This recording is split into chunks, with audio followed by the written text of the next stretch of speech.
जय माँ इंद्राक्षी, जय अम्बे। इंद्राक्षी धाम में दर्शकों आप सभी का हम हार्दिक स्वागत करते हैं। आइए इस विशेष अंक में हम बात करते हैं सूर्य के राशि परिवर्तन के बारे में। सूर्य एक राशि में एक महीना रहते हैं, उसके बाद वो राशि बदलते हैं और राशि का यही परिवर्तन सूर्य संक्रांति भी कहलाता है। इस बार सूर्य का जो परिवर्तन है वो अपने मित्र के घर में होने जा रहा है, अर्थात सूर्य वृषभ राशि से निकल करके 15 जून को मिथुन राशि में पदार्पण कर जाएंगे। सूर्य का मिथुन राशि में जाना अशुभ नहीं है, ये शुभ ही है। कहीं ना कहीं अच्छी सफलताएं समस्त राशियों के जातक को प्राप्त होंगी। खास तौर से मिथुन राशि, कन्या राशि, धनु राशि और उनसे संबंधित राशियां यानी कि सूर्य से संबंधित मित्र राशियां, उन सबको विशेष प्रकार का लाभ अवश्य मिलेगा। लेकिन मेरा ये मानना है, यदि हम कोई भी ग्रह जब परिवर्तन होता है, परिवर्तन होते हुए ग्रह के यदि हम विशेष उपाय कर लें तो जातक के जीवन में एक विशेष प्रकार का प्रभाव अच्छा आता है, उत्तम आता है। तो आपको आज हम ऐसे उपाय बताएंगे जिन्हें करने से आपको विशेष सिद्धि, विशेष लाभ, समृद्धि की प्राप्ति होगी और सूर्य भगवान की आपको कृपा प्राप्त होगी। सूर्य ओज तेज के नियंता हैं। आपके चेहरे के ऊपर रुबाब प्रभाव सूर्य प्रदान करते हैं। आत्मा के कारक हैं, विल पावर को जागृत करते हैं, मनोबल उन्नत बना देते हैं और साथ ही जो जॉब की तलाश कर रहे होते हैं, जॉब में प्रमोशन, सरकारी जॉब और अनेकों कार्यों को सूर्य अपने आशीर्वाद से प्रदान करते हैं। दूसरी बात, जीवन में कहीं निराशा हो, जीवन में कहीं अंधकार हो, यश ख्याति व्यक्ति की धूमिल हो रही हो, तो उसमें भी सूर्य बहुत सुंदर कार्य करते हैं। सूर्य जिस प्रकार से प्रातःकाल जब सूर्य उदय होते हैं, अंधकार छट जाता है और प्रकाश की छटा बिखर जाती है। ऐसे ही सूर्य का जिस जातक के ऊपर प्रभाव अच्छा रहता है, उस जातक के जीवन का अंधकार मिटता है और उस जातक के जीवन में प्रकाश ही प्रकाश हो जाता है। तो आइए सबसे पहले तो आपको बताएं, 15 जून को जिस समय सूर्य राशि परिवर्तन करेंगे, रात्रि को 12 बज करके में भी करीब 27 से 30 मिनट के अंतराल पे, क्योंकि 2-2, 3-3 मिनट का कई बार सूर्य उदय होने के हिसाब से फर्क पड़ता है। तो मोटा माटी आप रात्रि के 12:30 बजे के आसपास सूर्य का बदलाव मान के चलें 15 जून को। तो उस समय ग्रहों की क्या स्थिति होगी एक कुंडली के नमूने से बताएंगे, फिर आपको बताएंगे कौन से वो उत्तम उपाय हैं जो आपकी जिंदगी को सुंदर बना सकते हैं। आइए देखें वो कुंडली। 15 जून रात्रि 12:30 के आसपास की ये कुंडली है। मेष लगन की कुंडली बनाई गई है। लगन में ही उस रोज मंगल रहेंगे, मंगल चल रहे हैं मेष के। द्वितीय भाव में बृहस्पति वृषभ के। तृतीय में आपके बुध गोचर कर चुके हैं, वृषभ से निकल करके मिथुन में आ गए हैं। सूर्य, बुध, शुक्र, बुध आदित्य योग की छठा भी यहाँ आपको देखने को मिल रही है, क्योंकि 14 तारीख को ही बुध मिथुन में आ गए हैं, आ जाएंगे। और इसके साथ साथ छठे भाव में चंद्र केतु, एकादश भाव में शनि अपनी राशि के और द्वादश भाव में राहु मीन राशि के। 15 जून को सूर्य किस में जा रहे हैं? मिथुन में। और 14 तारीख को बुध भी अपनी राशि में जा रहे हैं। तो बुध आदित्य योग बनेगा। हो सकता है ये कार्यक्रम आप हमारा 14 तारीख के बाद, 14 जून के बाद, 15 जून के बाद देख रहे हों, कोई बात नहीं है, उपाय जरूर कीजिएगा। सूर्य का बुध के साथ आना या बुध का सूर्य के साथ आना बुध आदित्य योग कह देते हैं हम इसको, सूर्य आदित्य योग इसको हम कह देते हैं। ये अपने आप में शुभ होता है। सूर्य बुध के मित्र हैं, बुध सूर्य के मित्र हैं। आकाश में भी यही स्थिति है कि बहुत निकटतम ग्रह हैं सूर्य के, बहुत निकटतम ग्रह, अधिक निकटतम ग्रह हम कह सकते हैं सूर्य और बुध के साथ। इसीलिए आपकी जन्म पत्रिका में कभी भी देख लेना, सूर्य बुध के साथ आएंगे या एक कॉलम एक खाना ऊपर या नीचे रहेंगे, यानी कि निकटतम ग्रह हैं तो बुध के ही हमेशा निकट रहते हैं। और जब बुध के साथ गोचर करते हैं, युति बनाते हैं, तो उस स्थिति में बुध आदित्य योग बन जाता है। हाथ की रेखाओं में भी हम देखें तो हाथ की रेखाओं में भी ध्यान रखना, सबसे छोटी जो उंगली होती है लिटिल फिंगर, उसके नीचे बुध होते हैं। ठीक उसके बराबर वाली उंगली जो रिंग फिंगर होती है, उसके नीचे जो गद्दी नुमा स्थान होता है वो सूर्य पर्वत का होता है। यहाँ पर भी हाथ में भी एक साथ ही एक दूरी पर समीपता में दोनों ग्रह बैठते हैं। यही स्थिति कुंडली में भी रहती है। अब देखो भाई, सूर्य का बुध के साथ आना या बुध का सूर्य के साथ आना, यह कॉम्बिनेशन अच्छा है। कहीं ना कहीं राशियों के ऊपर शुभ प्रभाव आएगा। आपके मन की कुछ बेचैनी दूर होगी। मैं समस्त राशि की बात कर रहा हूँ। ये समस्त राशि के ऊपर अच्छा प्रभाव इन दोनों ग्रहों का पड़ने वाला है। बस एक चीज का आप लोग विशेष ध्यान रखना, जो इस अंक में मैं आपको उपाय बताऊं वो उपाय आपको अच्छे से करना है, क्योंकि सभी के लगन अलग अलग होते हैं, सभी की राशियां अलग अलग होती हैं। हर जातक का अपने कर्म का प्रभाव भी आपके ऊपर आता है। हमने तो कह दिया कि आपको विशेष लाभ मिलेगा, विशेष बल मिलेगा, लेकिन जरूरी नहीं समस्त पृथ्वी पर रहने वाले जातक एक साथ शुभ कर्म करते हो। आप यदि किसी जातक का बहुत अशुभ कर्म है, आप अच्छा कर्म नहीं कर रहे हैं, आपकी अच्छी सोच नहीं है, आप बेईमानी का जीवन जी रहे हैं, तो फिर जो प्रभाव आपको मिलना चाहिए, जो शुभ प्रभाव आपको मिलना चाहिए, वो उतना शुभ आपको नहीं मिल पाएगा। कर्म का भी हिसाब होता है। राशियां 12 हैं, 12 लोग दुनिया में नहीं रहते हैं, ये तो मानोगे, करोड़ों लोग हैं। मिथुन राशि की बात करूं तो मिथुन राशि के ही, भारत की ही मैं बात करूं तो करोड़ों की संख्या में मिथुन राशि के जातक हैं। सभी का भाग्य एक सा नहीं हो सकता, सभी का कर्म एक सा नहीं हो सकता।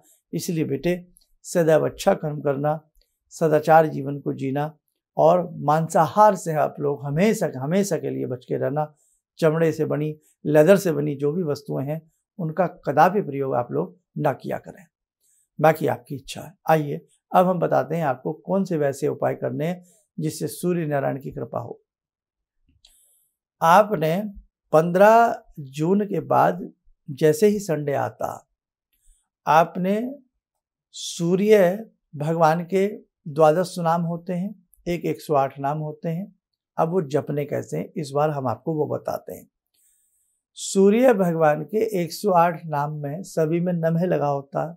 ओम सूर्याय नमः होता है ना, ओम भास्कराय नमः। अब आपने क्या करना है, एक चावल ले लें, चावल को हल्का सा रंग लें, रंग करके उसमें थोड़ा सा फूल गेंदे वगैरह का निकाल करके मिक्स कर लें। सामने एक प्लेट रखें, उसमें आप गोल सी आकृति बना लें। रिंग फिंगर से, किसकी सहायता से, या तो अनार की कलम से बनाई जाती है या रिंग फिंगर से सिंदूर से गोला बना लें। किरणें निकाल दें, समझेंगे सूर्य भगवान आपके समीप हैं, आपके सामने हैं। तांबे की तस्तरी हो तो अति उत्तम, ना हो तो फिर जैसी आपके पास हो। पीतल की हो तो वो भी अच्छी है, लेकिन कॉपर की सबसे अच्छी है। उसमें बना में 1 लोटा जल भर के रखें। लाल चावल रंगे हुए फूल उसमें मिक्स करके एक कटोरी में रख लें। सूर्य भगवान को प्रणाम करें। प्रणाम करने के बाद आप जो भी आपकी कामना है कि भाई मेरी जॉब लगे, मेरा ये काम बने, हे नारायण आपकी कृपा मुझ पर बनी रहे, और या आप मुझ पर सदैव प्रसन्न बने रहें और मैं हमेशा आपकी भक्ति करता रहूं, करती रहूं, ये भाव भी बहुत अच्छा है। अब आपने एक एक नाम बोलना है और थोड़े थोड़े चावल फूल सहित आपने वहाँ चढ़ा देने। 108 नाम सूर्य भगवान के। आपको हमेशा कहीं ना कहीं इसकी किताब भी आती है, गीता प्रेस की किताब ले सकते हैं, इंटरनेट पर भी मिल जाते हैं, और शायद हमारी वेबसाइट में भी हमने ये नाम डाले हैं, थोड़ा सा मुझे ध्यान नहीं आ रहा है। नहीं होंगे तो मैं भी प्रयास करूंगा। आप हमारी वेबसाइट पर भी जा सकते हैं, इंद्राक्षी धाम के नाम से जो वेबसाइट बनी हुई है। 108 नाम सूर्य के नमः बोलते हुए बोलें। हर नाम पर थोड़ा फूल चावल उस जो आपने चित्र अंकित किया है वहाँ चढ़ाएं। 108 नाम पूरे हो जाए, प्रणाम कर लें और हुई भूल चूक के लिए सूर्य नारायण से क्षमा प्रार्थना करें। आप ये जो आपको पूजा करनी है केवल संडे के दिन करनी है, और केवल 2 संडे करनी है। सुबह के समय करनी है, शाम के समय नहीं करनी है। आपका जो डेली का पूजन है, आपको जो दैनिक पूजन है, आप पहले अपना दैनिक पूजन कर लीजिए, चाहे उसके बाद कर लीजिए, पहले कर लीजिए बाद में दैनिक पूजन कर लीजिए, एक ही बात है। उसके बाद क्या करना है, जो लोटा आपने जल का भर के रखा है वो सूर्य नारायण को अर्पण करें। प्रणाम करते हुए सूर्य भगवान को कंधे झुका करके, गर्दन झुका करके वो जल अच्छे से अर्पण करें। अर्पण करने के उपरांत पुनः प्रणाम करें। बेटा 2 रविवार कर लो, आपको बहुत लाभ मिलेगा। और ये उपाय ऐसा है, आप चाहे देश विदेश कहीं भी रहते हैं, वहीं आपके पास सबके पास बर्तन होते हैं, सिंदूर होता है, लाल तिलक होता है लगाने वाला, रिंग फिंगर से ऐसे गोला बनाइए, सूर्य भगवान की उसमें भावना करिए, धूप दीप अर्पण करके एक एक नाम बोलते रहिए, थोड़ा थोड़ा फूल चावल चढ़ाते रहिए। सिंपल है।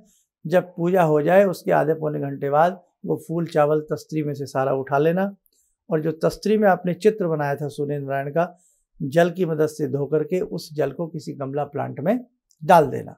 Okay, clear. जो चावल वगैरह है वो भी किसी गमले वगैरह में डाल सकते हो, और नहीं तो उस चावल को थोड़ा पानी में अच्छे से भिगो दें। भीगने के बाद जब वो फूल जाए तो आप किसी पक्षी वगैरह को भी डाल सकते हैं। चावलों में वैसा रंग नहीं करना है जो केमिकल्स का होता है, ये ध्यान रखें। आप रोली डाल सकते हैं, नहीं तो उसमें चावल में थोड़ी हल्दी भी मिला करके आप उसको पीले रंग का भी कर सकते हो, कोई दिक्कत नहीं है। हल्दी नुकसान भी नहीं देगी पक्षियों वगैरह को। तो बेटा जब भी हम कोई उपाय करें, अब मेरी बातें कई बार आपको ज़्यादा लगती होंगी, शर्मा जी ज़्यादा बोल रहे हैं, लेकिन हमें कोई भी उपाय करते समय अपने लाभ के साथ साथ दूसरे का भी ख्याल रखना है। ये ना हो हम बाज़ार से केमिकल वाला लाल रंग ले आएँ, बाद में वो पक्षियों को खिलाएं, उनके लिए हार्मफुल होगा।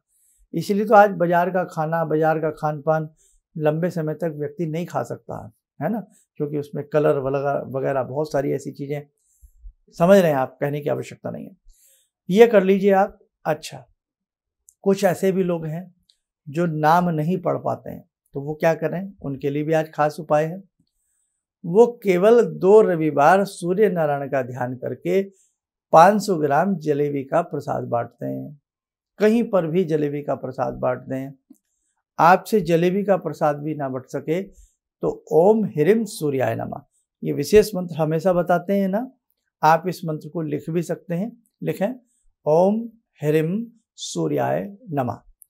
बस इस मंत्र को आप 1 माला हर रविवार कर लें, सूर्य का प्रभाव आपके ऊपर शुभ आएगा ही आएगा। और दूसरी बात, रविवार के दिन जो लोग नॉनवेज लेते हों, कदापि नॉनवेज रविवार में नहीं लें। हमारे हिसाब से तो कदापि नहीं लेना चाहिए, लेकिन भाई आप लोग हैं, बहुत समझदार हैं, आपको क्या समझाना। तो संडे तो कम से कम, जो रवि का दिन होता है, सूर्य राजा होते हैं, वारों में महावार होते हैं, राजा होते हैं नवग्रहों के, उस दिन तो कम से कम आप मान जाइए। तो आप इस प्रकार की व्यवस्था बना के रखें। और यदि दिन के 12 बजे तक रविवार के दिन नमक भी ना लें तो और भी ये उपाय आपको अत्यधिक फल देने वाला होगा।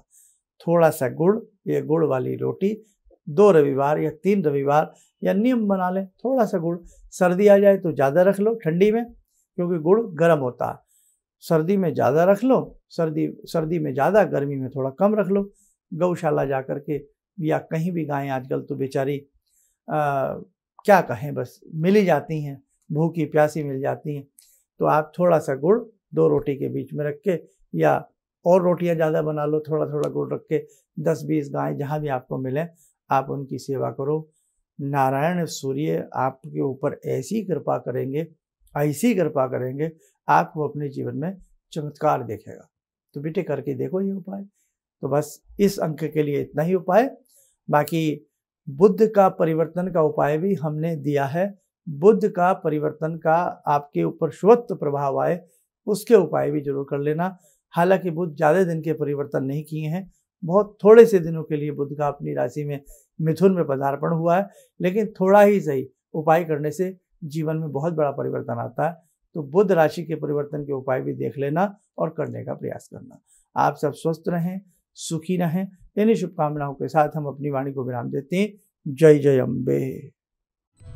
किसी भी समस्या के समाधान के लिए मिले प्रसिद्ध हस्तरेखा एवं वास्तु विशेषज्ञ प्रोफेसर धर्मेंद्र शर्मा जी से।